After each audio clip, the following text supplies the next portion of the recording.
138 femmes décédées jusqu'à ce jour. L'année n'est pas terminée. Nous avons dépassé le nombre de l'année 2018. Nelly, 46 ans.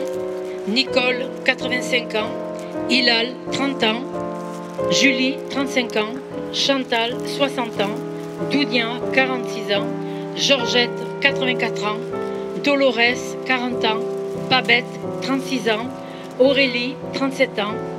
Maggie, 52 ans. Hermira, 29 ans.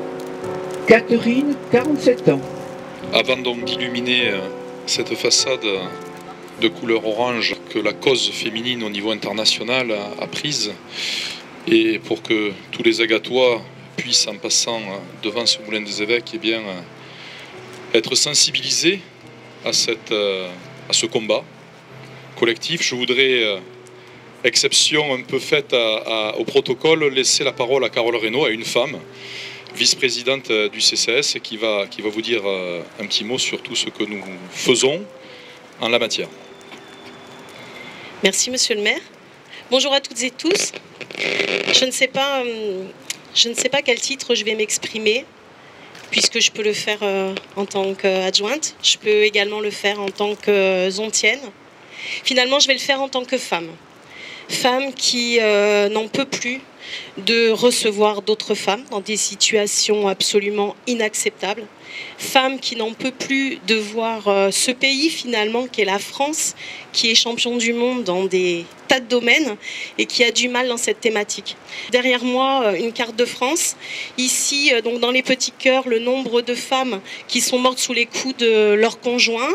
Il faut savoir que dans l'Hérault, nous sommes quand même champions du monde en France, puisqu'on bat tous les records. Alors, en tant que femme élue, j'ai la chance donc d'avoir un maire qui m'a donné carte blanche dans ce domaine.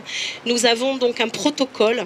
Il faut absolument que j'en parle de ce protocole aujourd'hui parce que c'est lui qui permet aux femmes aujourd'hui de dire. Il faut absolument dire quand ça ne va pas, aller au commissariat, ne pas hésiter à pousser la porte du CCAS. Nous avons des services qui sont spécialisés pour ça et qui peuvent vous accompagner. Ce protocole permet de venir se confier.